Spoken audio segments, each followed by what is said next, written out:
Hi, everyone. Spencer Pauly here with Tim Clauser, the Eastern Washington reporter for the Center Square. Now, Tim, you recently wrote an article on the Spokane City Council voting to replace Mayor Lisa Brown's camping ban, and you say it's essentially unenforceable. Now, this vote comes despite ideological differences among the city council members. To start, let's just go ahead and go into it. Could you just walk us through the newly passed law and how we got to this point right here? Yeah, Spencer, this is pretty much the third camping ban that the city of Spokane has had in the last years. And when you say unenforceable, I was speaking to the Mayor Lisa Brown's prior camping ban, the one that the city council just replaced this week. Now, prior to that, let's go all the way back to April and before then. In 2023, 75% of voters just around passed a voter or a ballot initiative put forth by the voters saying, hey, we don't want any public camping within 1,000 feet of a school park or daycare. Now, it was kind of unenforceable at the time until some federal Supreme Court decisions overturned lower rulings allowing police to enforce this law back in June of 2024. So the SPD was enforcing it for several months until April of this year, when the state Supreme Court came in and said, look, this should have never been on the ballot in the first place. We're striking it down. But in doing so, the Supreme Court provided the city council an opportunity to reinstate them law themselves with a majority vote. Now, the 2-member conservative minority tried to do that a few times, but the Council of Progressive majority ultimately refused to support those efforts, leading to the mayor's camping ban, which they passed in June. Now, when they did this, the business community and the conservative minority argued that it didn't have enough teeth, and Police Chief Kevin Hall pretty much said as much just a few weeks ago when giving his 90-day review to the city council. He said in the few months since they passed the law, his officers hadn't issued a citation or service referrals to anyone that they had contacted. And on top of that, the language that was included in this ordinance prevented his officers from tracking who they were stopping. So they couldn't tell if they were stopping the same people over and over and over again. And essentially the camping ban, it was citywide, but it allowed people to avoid citations if they accepted services, hence the zero service referrals, or they could just walk away. They didn't have to do anything. They could just walk out of eyesight, and then that would be considered the end of the contact, and an officer would have to go back to that new location and say, look, you're going to get a ticket if you don't leave or accept services. And they could just say, no, thanks, walk around the corner. 30 seconds later, you have the same thing. So the chief essentially called it unenforceable and said that they needed to make some changes. And those changes were proposed officially Monday of this week. I got a draft last Friday and reported on it. But the council fast-tracked the ordinance as an emergency measure and voted unanimously, surprisingly, to pass this ordinance on Monday night, ushering in a new era for the city where it seems like with the provisions in this camping ban, officers will have the discretion to enforce regardless. I mean, it still directs SPD to offer service referrals, but they aren't required to do so, nor are they prohibited from issuing a citation if that person walks away. So Mayor Brown's original version, were these flaws identified when they were first announced, or was that an issue going in? Yeah, they knew this was going to be an issue, or at least some of them knew it was going to be an issue and tried to tell their peers, and their peers pushed back and said, look, we really want to emphasize the connection to services here. And, you know, that's an applaudable goal, but at the same time, you do have to enforce the rule of law. And that's what the conservative minority and a bunch of businesses have said in the months following the passage back in June, that's just really deteriorated, that camping, open air drug use has gotten worse downtown, and that now business owners are left grappling with the council's inaction. Okay. And you said you were talking about the conservative minority pushing to revive the 2023 voter approved ban multiple times. Now, you touched on that, but can you go more in depth about why they failed and what changed this time around? How do we get from there to here at this exact moment leading up to the general election, which I think is kind of important? Yeah. So at the time, this law, they referred to it as Prop 1, the one that voters approved in 2023. The voters saw it as, this is the will of the people. We passed this. You should respect that we passed this. Even if the state struck it down, you have a duty to serve the people. In the council majority, they argued otherwise. They said, look, there's issues with enforcing this policy in the first place. Some of them said if anything related to homelessness was on the ballot, people probably would have passed it. But they said, look, the community is looking for different solutions. Now, that wasn't what we were hearing at a lot of the council meetings. A lot of people wanted them to reinstate Prop 1. And the conservative minority, they attempted to reintroduce the proposal a few different times at the committee level, I believe in other settings, but that requires a majority support. And there's only 2 members on the minority compared to the 5 members representing the council majority. So without some bipartisan support, they're not going to get that law through, which is ultimately what we saw. So instead, they came to this compromise, coincidentally, a week or 2 ahead of the election, and it happened to get unanimous support. Okay. So with Zappone, Bingle, and the District 2 seat all on the ballot, I'm curious to see how the unanimous approval reshaping the campaign narrative in the final days leading up to the general election on November 4th. Where is the current landscape right now with these political races in Spokane? Yeah, I think it's probably safe to say we're going to see a pretty tight race, at least in Zappone's challenge from Christopher Savage, a pretty outspoken community advocate. And then for District 2, which would be Councilmember Paul Dillon's seatmate, you have Kate Tellis, which is a former prosecutor, but aligns more with the majority, going up against Alejandro Barrientos, who is more of a Democrat centrist, but aligns more with the conservative minority. I think these races are going to be pretty close, but the issue of the camping ban was weighing a lot on these races in the weeks leading up. And ultimately, we have the election in just over a week, maybe a week now. But it was weighing on the voters. A lot of people wanted to see the council reinstate this law, and the Spokane Business Association and other groups were asking these candidates saying, look, will you reinstate the will of the people? Or are you going to continue with the current status quo? And I think that's something that Zappone and the people running in District 2 really wanted to clarify. Now Bingle, he committed to reinstating that law to these groups. And he did so in a sense with this new version because it does maintain some of the same language as Prop 1. But I think Zappone and the others were feeling the pressure. I think that might have led to them really wanting to fast track this ahead of the election. Now, Tim, you quote both the Downtown Spokane Partnership and Greater Spokane Incorporated in support of the bill, but you also note that Catholic Charities added the caveat that the ban isn't a complete solution. So what services do shelter providers say they're still missing to make this ban workable? Well, I mean, if you look back to even just a year ago today, the city was getting ready to close its largest congregate shelter. And ultimately in doing so, it took hundreds of shelter beds off of the system. And the city has brought some of those back with the scattered site shelters, this model that the mayor has really pushed, but it's only around 200 or so beds compared to the 500 or 600 lost by closing that larger shelter. So I think a lot of these service providers would argue, look, the bed count isn't high enough, in that there just needs to be more services in general, more detox services and such. But there also comes the issue with siting the facilities because a lot of people don't want those things in their backyard, along with the impacts that come with these services.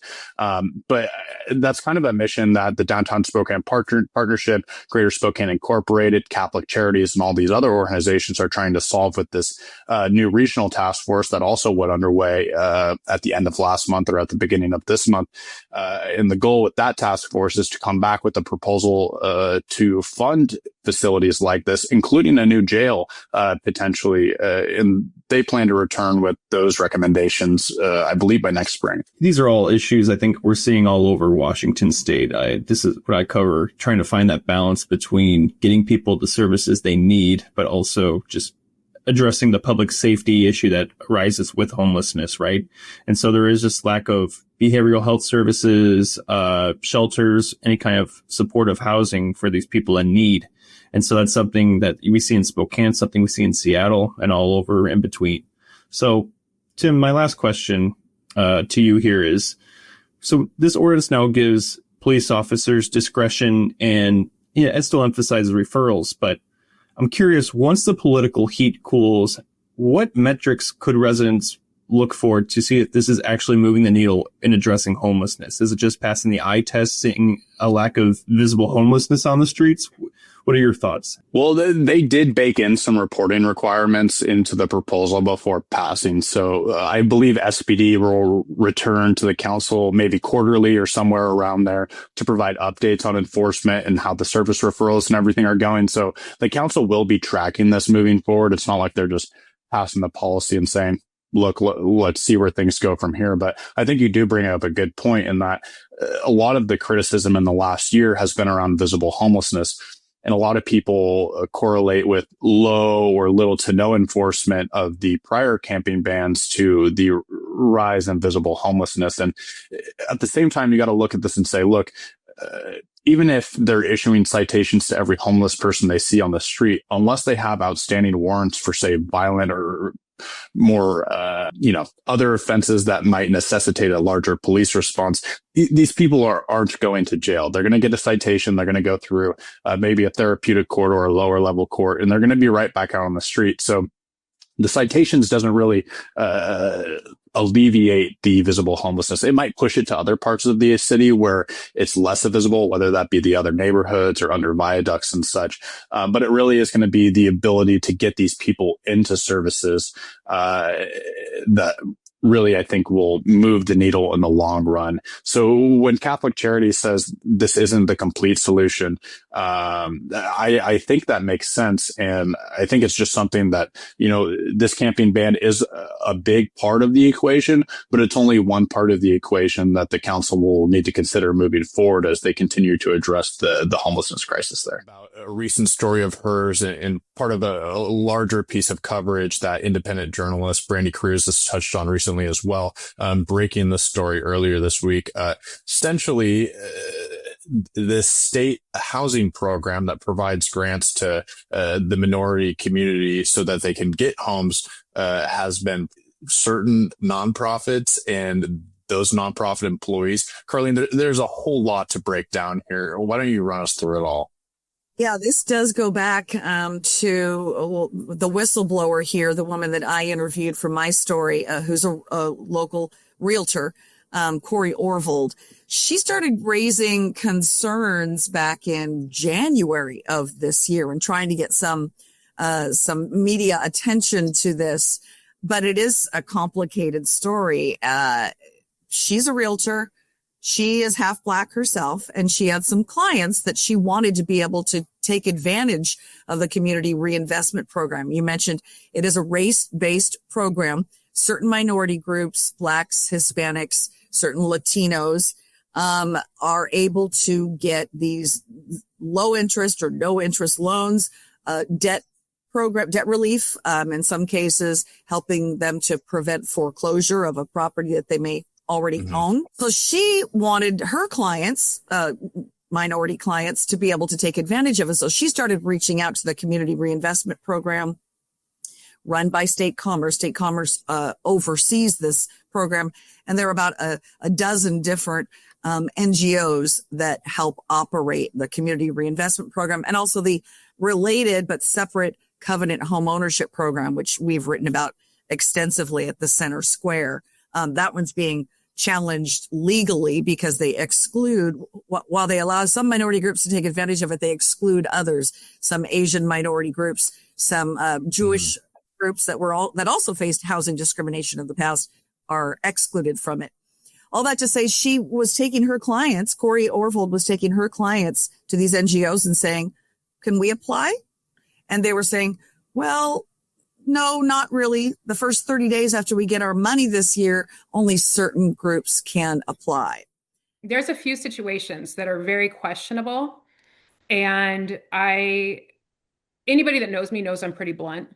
I would never be a good poker player because of the fact that my face says it all, and people usually know, where I stand. With that, I was very vocal about what I was seeing. And then the more that I started to look into county records and just really look into these particular transactions, I started to say, well, here's a common last name. And then there's somebody at the Urban League that has this last name. And then when I started digging into it, social media is amazing for research. And so started to see the pictures of like, okay, well, here's Asia Williams, whose mother's Angela Williams, the director of financial empowerment at the Urban League. And then, I started asking, hey, are you related? Angela Williams, is Celeste Paul your cousin? Yes, Celeste Paul, the real estate broker, is my cousin. And it just kept going from there, and just finding, it didn't appear that those individuals had any problems getting their clients through. But you actually reached out to my client, or my client's son, I should say. And then from there, it just spread like wildfire. And for us as real estate brokers, it's a huge liability in my mind, if I don't tell my clients about these programs, even though I question the validity of them. I question, the organization that's doling out the money. And it just felt like I've been fighting alone for so long that commerce and politicians, just everybody that I could get their ear, I was telling them, this is not a good look. I'm CCing you on emails. I'm being ignored. And these horrible individuals in the Black community, again, not the entire Black community, but these individuals can blame themselves. Because you can't justify this behavior. You can't justify, make any excuses for this. This is something that's happened. And like I told the AG's office, the investigator, our community politicians have failed us, because I personally have reached out begging for help, having parents calling, crying, begging for help. And I've been on my own. Like I said, I've been just attacked, and I know that I'm strong. I know that I can take it, but I think when the community voices start to come out of the people that have been harmed, and I really think there's going to be hundreds of voices that come out that have been victims of all of this. And I'm hoping that the people that have spoken out against me and all of this, I hope that they join me in advocating for community to make this right. And I don't know what it looks like to make this right, but I also hope that they can apologize. That took it to the next level. Okay, why are only certain individuals allowed to apply? And why are certain realtors excluded from participation? She started seeing some things that were very concerning. Names of folks that indications were that folks that run these NGOs were maybe doing some self-dealing, giving loans, grants, debt relief to their family members. Seems like an obvious conflict of interest there. Yeah, I mean, the whole story was very interesting. The fact that the state or these nonprofits, the 12 or so NGOs that you said are in charge of distributing these taxpayer funds to the minority community. I mean, they told, I believe, the whistleblower that, we only work with preferred lenders or preferred brokers, which is very interesting. It excludes a large portion, but then, as you mentioned, those nonprofits, their employees, and even the employees' family members, in some cases, were awarded this funds despite telling other people that they had just run out of the money. Absolutely. And the Seattle Urban League, the Tacoma Urban League are two of the biggest players in all of this. And as soon as the whistleblower, Corey Orvold, who, by the way, as I mentioned, she's Black, and she's bringing clients that were Black and other minority members saying, hey, can we get a piece of the pie here too? Now you can have your criticisms of, these race-based programs, as many people do, basically saying it's the equivalent to reparations. So outside of that argument, you've got a giant pot of money that's sitting there. The initial influx of money for this, Tim, that came from, now lawmakers passed this program. They set aside initially $200 million. Now another $60 million has gone into it. So $260 million over about a 3 to 5 year period. That's a big chunk of change. It seems like that you could help a lot of people with this. The problem is when you have the NGOs maybe doing some insider dealing, giving to their own family members.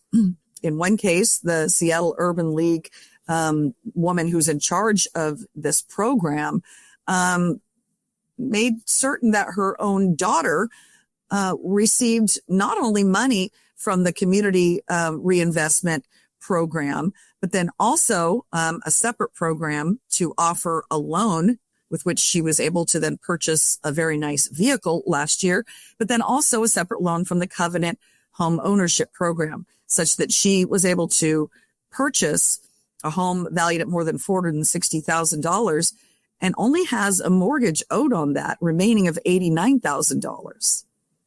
So she got a lot of money. I saw Go ahead. I saw the records in your story. You kind of break it down that it was $350,000 in taxpayer funds that this one person was given, despite her mother serving the nonprofit that was allocating those taxpayer funds. I mean, it seems like an obvious conflict of interest, but I found it also interesting in Brandi's story. She kind of went through the contracting process and said, technically, there's no clause in there that ameliorates these agreements or strikes them if they're doing this. So technically, they weren't committing any crimes, but I mean, it's obviously an ethical violation, no?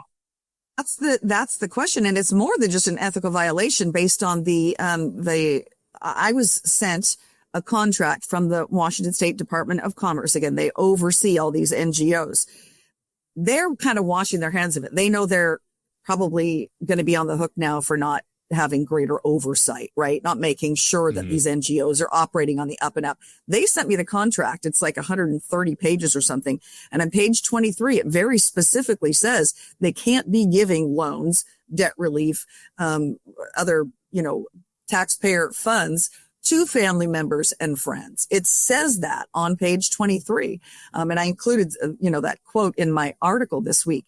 So while they're saying, it's not our fault, these guys have signed a contract. The NGOs have to sign this contract that says we're going to operate on the up and up. So Commerce is now kind of washing their hands of it. The NGOs, they claim, are not supposed to be doing this, but they have been, and nobody has stopped them, right? So until this courageous whistleblower, Corey Orvold, spoke up and started unraveling this stuff and herself getting all the documentation. I mean, she spends months getting public records back from Commerce and communications between the Urban League and Commerce. She spent months doing this, but nobody was paying attention. And not only that, what's worse, Tim, is they started personally attacking her.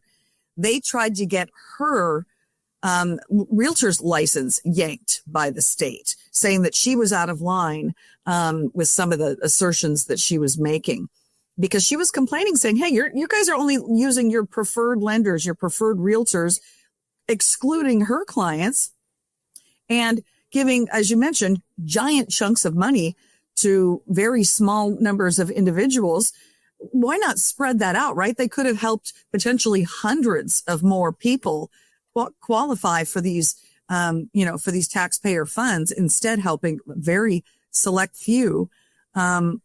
They attacked her, went after her personally. She told me in my interview, I didn't include this in the article, Tim, but she was finding people parked outside her home, such that her husband had to increase security for their home and her personal safety. I mean, she felt very personally attacked and her livelihood attacked, when all she did was try and, sound the alarm. So thankfully, Brandi Kruse has exposed this. We were able to piggyback on that and expose this as well. And I think this is going to be a huge issue for the future. You've got state lawmakers that are already introducing legislation. By the way, one of them, State Representative Travis Couture, has tried to, for the last 2 years in a row, offer a couple pieces of legislation that have failed to even get a public hearing. The hope is now, with this additional exposure, pressure on the Department of Commerce and lawmakers to hopefully at least allow a public hearing to correct this stuff, because there's been so little oversight somebody's got to be watching for these NGOs. And the ones that have, if in fact here there's criminal wrongdoing, and self-dealing, these operators should be held accountable for that. They shouldn't be given hundreds of millions of taxpayer dollars, and finding out that they may be doing, self-dealing. These folks shouldn't be in those positions, and they should be held to account. And the public, I think, is going to demand that now. Yeah, I mean, Corey, as a person of the minority community, advocating for her clients to use this program. I mean, you said it. They tried to revoke her real estate license. You also mentioned in the story that they were calling her mental health into question. Some complaints even said that she wasn't Black enough, which I found particularly interesting. I mean, to be able or to go out advocating for your own clients to use this program for directly what it was intended for, and then to be chastised by many of these nonprofits that otherwise they saw in a good light. I mean, it's very interesting and definitely something that we're going to continue to have our eyes on as you and Brandi continue to report on this. I remember seeing in Brandi's story that Corey had said, look, there's enough to keep journalists busy for well over a year if they continue to dig into all this. And I'm sure you will, Carlene. To be on it. I'm sure Brandi will as well. There's so many salvos on this, Tim. She resigned her position. Corey did with Tacoma Urban League. She said that some of the leadership there told her, in a face-to-face conversation, our hands are not clean in this either. So they're conceding that they know what they've been doing is wrong, and we're going to expose it. It's not just the Seattle Urban League. It's not just the Tacoma Urban League. Many of these other NGOs, have some questionable dealings, and we're going to be covering it. There's probably going to be a series of 3 or 4 more articles in the weeks to come. The upshot of the stories we've been uncovering this week, along with our friend at the Undivided podcast, Brandi Kruse, has revealed some potential self-dealing here that might be just the tip of the iceberg. And I'm going to let you lay it out. I will just say that for folks that aren't familiar with the story, I would encourage people to go to our website at thecentersquare.com/Washington and see articles published by you and I this week concerning the Community Reinvestment Program run by the Seattle Urban League, and maybe some people stroking their own friends and family members' backs that shouldn't be. So I'll let you unpack it, because you've got the updated story here to let our folks know about. Yeah, we'll keep it really, really simple. So the Community Reinvestment Program is for lack of a better word, non-whites to get access to mortgage assistance and also have debt forgiveness. And there's all these different qualifying factors for that. But basically, if you don't get it if you look like me. We'll put it that way. Or if you identify as someone who looks like me. So the problem that the allegations are that they are using this money. It's basically favoritism and nepotism, and they're giving it to friends of theirs. They're having people go through mortgage lenders or real estate agents that they know. So it's basically discrimination, but within their own race or within, their community.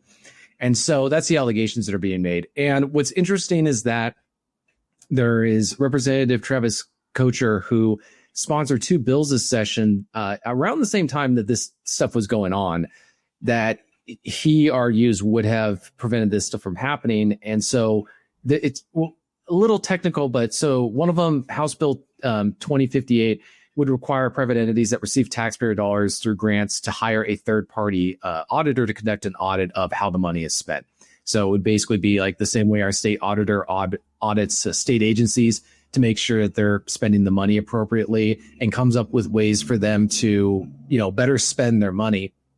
That's what they would have to do with this. And so it would keep track of a lot of where the money's going and other stuff like that. House Bill 2059 would do something a little bit different. It would require the entity to disclose certain financial information on their website, like how much money, who works for the nonprofit, how much money are they getting, political contributions. So obviously, which is a nice way of saying, yeah, if you're donating to the people who are then giving you state money, it would be good for us to know.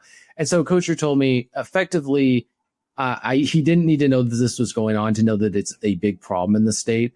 And so, the interesting thing about this story that's a little unique compared to other stories that we do at the Center Square is that this is involving misuse of taxpayer dollars, not by the state agency itself, but by the nonprofit that's getting the money.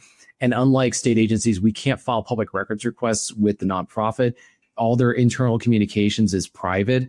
And so we don't have the same transparency and level of scrutiny that we can give to state government.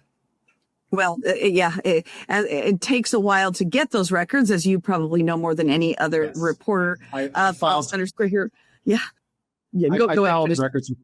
I filed records requests with the Department of Commerce 6 months ago. I've gotten thousands and thousands of pages of public records, but I still two of my requests are still active. So there's a lot of things are redacted, as you know, that comes back. But it's one thing to redact somebody's address and phone number, who's a player in all this, but it's quite another thing to redact whole pages. So to back up a little bit for folks that maybe aren't familiar with the story, it is about $260 million going back to 2023 when this Community Reinvestment Program, which is similar to the Covenant homeownership program, which is tied up in litigation, that are race-based programs that give down payment assistance, large down payment assistance, debt relief in some cases, allowing people to avoid foreclosure, pay off auto loans. I mean, you name it, they can get these chunks of money if you fall into these certain minority groups.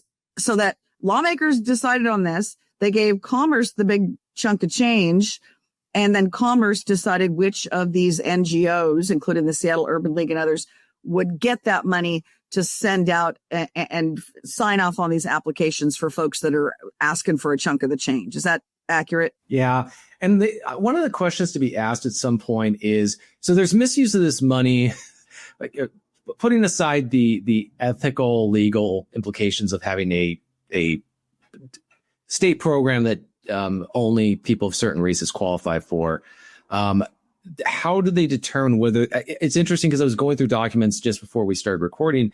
And one of the reports that is kind of leading up to this type of program was how they defined, the people that qualify for this stuff. And they say it's someone who doesn't identify as white. So my question is this, if I identified as a person of color, would I qualify? Like so just for context, if you want to join certain Native American tribes, like be part of their actual nation as a citizen or a member, you have to be able to prove that either through genealogy or through DNA testing.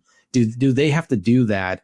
That's one of the questions we're going to be asking them, because what happens when some white person wises up to what's going on or has a friend with one of these nonprofits that and is like, hey, I need some help too, right? Can you help out a fellow American who's down on his luck? And you bring up when I wrote the article on Monday after Brandi's piece came out and had interviewed the realtor, the whistleblower in all this, real estate agent Corey Orvold. She's half black. And when she started raising questions about it, because as a realtor, she couldn't get her clients access in, right? They did all the work. They did the applications. They took the classes. It was all on the up and up. And then all of a sudden, those people were ghosted in the program. But she's half black. And so Urban League kept coming back to her and basically saying, since you're only half black, you don't really have an argument here. You're not entitled to be the whistleblower here because you're only half black. That is shocking to me, really. I mean, but that really raises this issue of when being of a certain ethnicity or whatever, being part of a certain identity gets you access to taxpayer dollars. It just creates this very weird situation where how do you determine the identity? And the identity has to be consistent, right?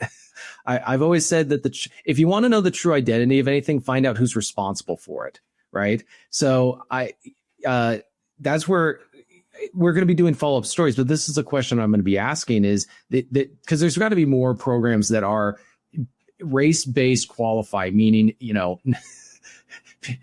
typically people like me don't, if it's race-based, I'm not going to qualify for it. unless I decide to identify as that. But that's the question to ask. If I did say, like, I identify, and I even put down, let's say on the census or on my driver's license or on employment stuff, when you're being hired, they ask you, or when you're filing for a job application, they say, what race are you? And you identify as something. Who gets to decide that? And so, and also really good if the question. state, if the state gets to define it, is that legal? These are all questions that are going to have to get answered. And because at some point, and it's not just, I just see the opportunity for fraud at some point is going to increase because especially when a lot of stuff can be done online and you get AI, deepfake. I'm just trying to think of how these things can be exploited. Or if somebody, there's not like, they're not trying to help out a buddy, but somebody gets leverage over somebody and says, hey, here's some blackmail or here's something on you. Do this for me and I won't, you know what I mean? It just, if you control somebody who has access to federal or state tax dollars, that's a huge power leverage to have. And I know go ahead. I was just going to say, TJ, you reached out to the Democratic chairs for a couple of these pieces of legislation that didn't go anywhere this last session, and got a response back that might be somewhat encouraging for Rep. Couture, since it's going to be coming up again for the 2026 session. What did you find out? Yeah. So Amy Wallen is the chair of the Consumer Protection and Business Committee, and she sent me an email saying, I will definitely hear the bill. She says she would have heard it last time, but she argues that it was introduced too late to be scheduled. Couture had a different take on X. He just felt like the bill got ignored. But it's going to be interesting how this is. I think what's interesting about this case is that this is non-white people being discriminated against by other non-white people. So it's a very interesting situation where I think the majority party might get involved on this one. So it's going to be interesting. I don't think there's going to be political, because there's no racial conflict or dispute here. It's not a fight over two different groups of two different ethnicities over access to who's qualifying. Like, they're not being discriminated against because of their race. They're being discriminated against allegedly because they're not the daughter, brother, wife, friend, acquaintance. Like, this is nepotism and favoritism that's not based on race. So there's not any racial politics to get into when they say, hey, this money needs to be spent. We're already talking about a program that just explicitly discriminates against certain peoples like you and me, where we would not qualify for this program if we were honest, right? If we were dishonest, we might, and we had a buddy who worked for one of these nonprofits. But I think that's where I don't see the controversy for people from the majority party saying, hey, this program that's only for certain ethnicities needs to it needs to be done in an ethical manner. And no, you don't get to give it out to your friends and buddies and your siblings or your kids. And no, they don't get to double dip or triple dip and get a $400,000 mortgage assistance for a $600,000 house. And if ever there is a time for transparency and accountability, when you're talking about a program that is responsible for hundreds of millions of taxpayer dollars, when other really critical things are not getting funded, to have Commerce have at least